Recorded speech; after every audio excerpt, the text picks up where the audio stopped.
Hi, good evening. I mean, it's 4:45, but it feels like evening. But it's not as dark as it was last week. This is very encouraging. I'm loving the longer days, even if it's only marginal. Welcome to another episode of Toby's Stupid Vlog. I think I mentioned I'm having a much quieter January work-wise than I had the previous 5 months, and I'm not overly sorry about it. I mean, I will be ultimately when I run out of money, but I'm not overly sorry about it at the moment because I don't have any outstanding bills. I've paid my tax and I'm all up to date on everything. And frankly, I've been feeling a bit run down since Christmas, so not doing work is not the end of the world. Anyway, I did have a conversation today about a project which is radio related, and I've been obviously doing a lot of podcasts and I love doing the work I do on podcasts. I really enjoy it. But when it comes to actually traditional radio, as soon as you start talking about it, and it is a groove you can easily fall back into when you've been in it for so long, it fills me with the same sort of feeling. Not one of excitement and enthusiasm, but one of sort of slight dread and a bit of just sadness. So we'll see where this project goes, but ultimately it's not what I want to spend most of my time doing. I do everything that I do to the best of my ability, but I'll also choose the things I do to be things that I really enjoy doing. So it's a balance, that's what it comes down to, and you have to entertain all possibilities, because if you don't, then you might miss things that you didn't know existed. I realised that it's Tuesday today and I didn't film anything on Saturday when we went... Where did we go? I don't know. That's probably why I didn't film anything. Sunday when we tried to go to Richmond Park and kind of failed, and me and Amelia had to walk back because the park was horribly busy. Really nasty when there's that many people in it. You just don't want to be there. And I didn't film anything on Monday either because that was yesterday and I was feeling rough, and so we did go for a little walk in the morning, but I didn't go out after that because basically I've got this virus. I got it last week. I had it in one gland in my neck, took a COVID test, not COVID. Okay, great, went away, hilarious, brilliant. Then came back this week in the other neck gland, very annoying. It's kind of painful and swollen and it gives you a neck ache and it's not fun. So I haven't been a whole lot of fun over the weekend. So that's maybe why I haven't filmed anything. Apologies, I'm making up for it now by just ranting about how I haven't filmed anything. But I have caught up on the vlogs. So as of day of recording this, there are no outstanding vlogs that need uploading, and that hasn't happened for a very long time. It is 22:05 and I'm going to pick up Amelia. There's nothing particularly amazing about this recording, except that this is the very last time I will pick up a camera and record a video whilst Trump is technically president of the United States. I say technically because he left the office this morning and has done, frankly, fuck all of any consequence since the election. Frankly, he did very little of consequence apart from marginalise groups that needed support, levy tax cuts on his friends, and pardon his colleagues, build half a crap wall. So all things that could have been done by, frankly, any criminal. But it is still significant that next time I pick up this camera, President Biden will be the President of the United States and Vice President Kamala Harris will have taken office as well, and that fills me with enormous hope and happiness. Good morning. The world's better today, isn't it? It definitely is. And I know that seems basically impossible because President Biden has been in power for less than 18 hours. So, I mean, in practical sense, very little has changed, but not nothing. Like, he's already rejoined the Paris Climate Accord, which is fundamentally important if we are serious about tackling climate change. He's already rejoined the World Health Organization, which is also fundamentally important if we're actually going to see the other side of this pandemic. And he's made several declarations, which essentially are signed memorandum of intent around how we treat people who don't neatly fall into the two predefined biological genders. And a lot of it comes down to the language used and the nature of a presidency as to whether the world is a better place or not. It shouldn't be a war between the president and the press, the president and half of their citizens, the president and the party that's not in power, because that doesn't actually achieve anything in a useful, practical sense for people on the ground. The only thing it does is it might make the president feel better about themselves if they are a massive, inadequate prick. And it might help them stay in power by spreading lies, but it won't actually help people beyond that. So the start of this presidency has been so refreshing, and just in its normalcy. Like, that sounds strange, but that's actually the most refreshing thing. I think Colbert said it last night on his show, something along the lines of, it's only now that it's over you realise that the overwhelming emotion you have is not one of victory or one-upmanship. It's just one of fucking relief. It's just exhausting being constantly bombarded with that level of hatred, bigotry and stupidity. I often think stupidity is one of the nastiest things because it's impossible to fight.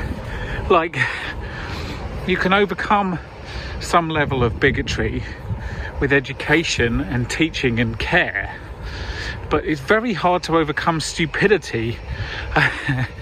If people are stupid, there's no way of convincing them that they're wrong, and so there's no way of changing course. But that 4-year period is over, and as I've said before, I'm of the opinion that Trump won't actually be alive by the 20th of January 2024. But that doesn't mean that that sort of rhetoric is gone. Like, there's still a couple of senators in the House that are just not interested in bridge building, not interested in facts, and are very happy to publicly lie. And knowingly so. It's not through ignorance that they're doing it. It's willful, and that's the worst. So anyway, the great promise of Joe Biden is that he is a moderate. He is a centrist. It's not that he is a member of one particular party. That is the least important thing about him. It's that we've gone from extremism to moderation, and I think that's critical. He is a genuinely bipartisan man. I hate that phrase because it implies there'll only ever be two parties in the United States, which I don't think is good. But he is genuinely bipartisan, and almost nothing he does is particularly partisan, unless you consider the issues of telling the truth and being decent to one another a partisan issue, which the outgoing administration seemed to believe those were genuinely partisan. But most people do not believe that, and not just Biden voters, but most of the voting public. I think in a last poll I saw, admittedly polls, are not 100% accurate, but at the last poll I saw, it was about 75 to 80% of people thought that being decent to one another and telling the truth were important. Now obviously there's nuances on that. People have different interpretations of decency, and some people think the truth is just the words that come out of their mouth, but I think broadly you can tell when someone is honest, and I think that's very helpful. And I think America, to a certain extent, has got the president it needs, and it might not be the president that everybody wanted. It certainly isn't the president that a lot of people wanted because they voted the other way, but it's also probably not the obvious democratic choice. It's never, in my mind, the obvious choice, but countries get the president they need, and they need a centrist, and he's the right man for the job.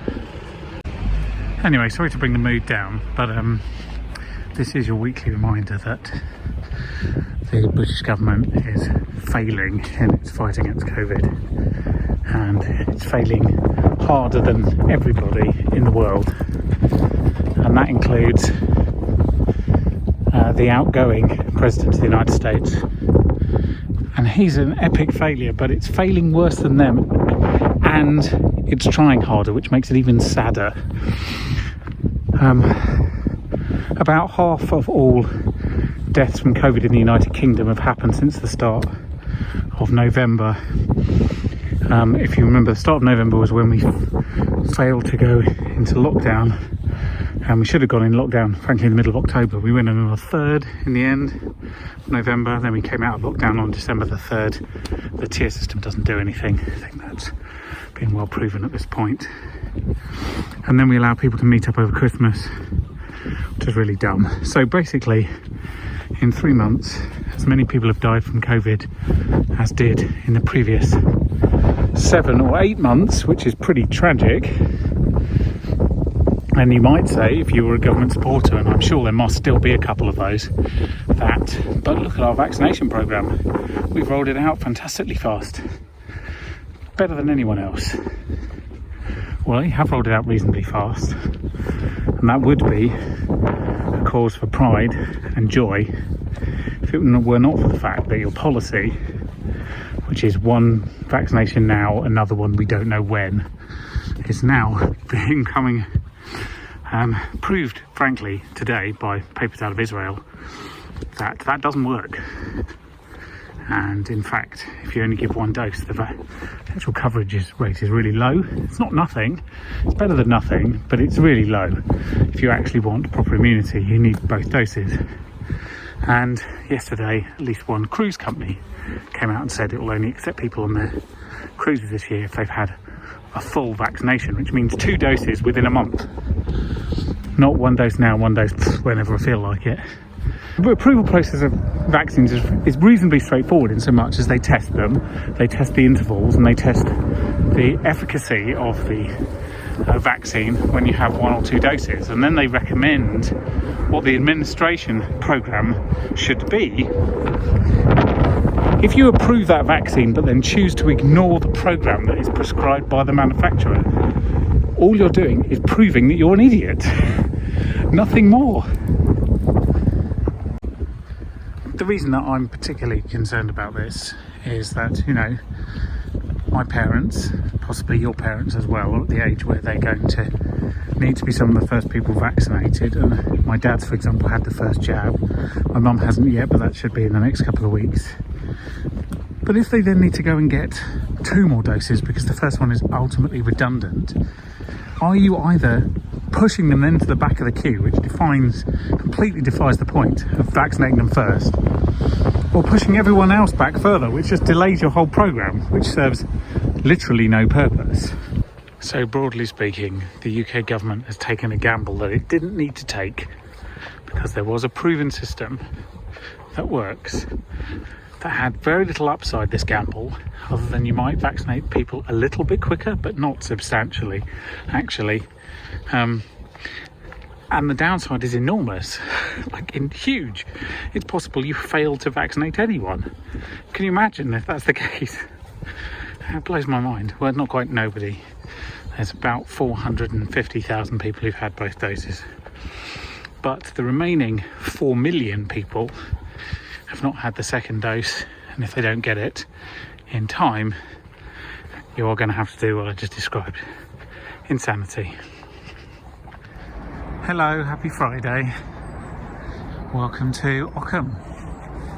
Myself and Amelia have come for a walk because, you know, it's a work day and Crystal's got boring work. So rather than interrupt her meetings every 30 seconds, we thought we'd come for a walk in the woods. And it's very nice so far. It's very cold today, but the sun's out.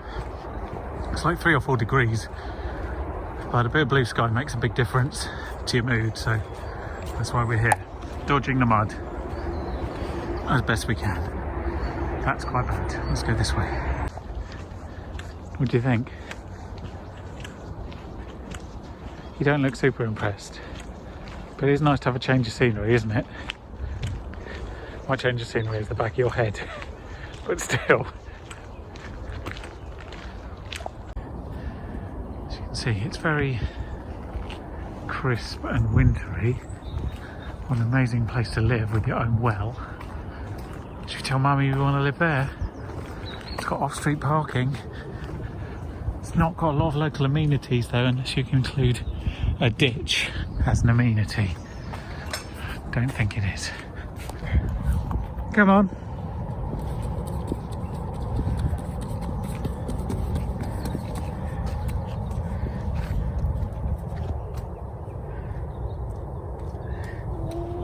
Okay. It's such a nice day and the wind is basically non-existent. So the sun actually feels warm even though the air temperature is very low. And this being Ockham, there is no one about. This is what I love about the place. I mean, this must seem quite lonely on a very cold, wet day. But on a sunny day like this, it feels idyllic. It's just little cottages in a row, and then the occasional tractor coming down the street like this one.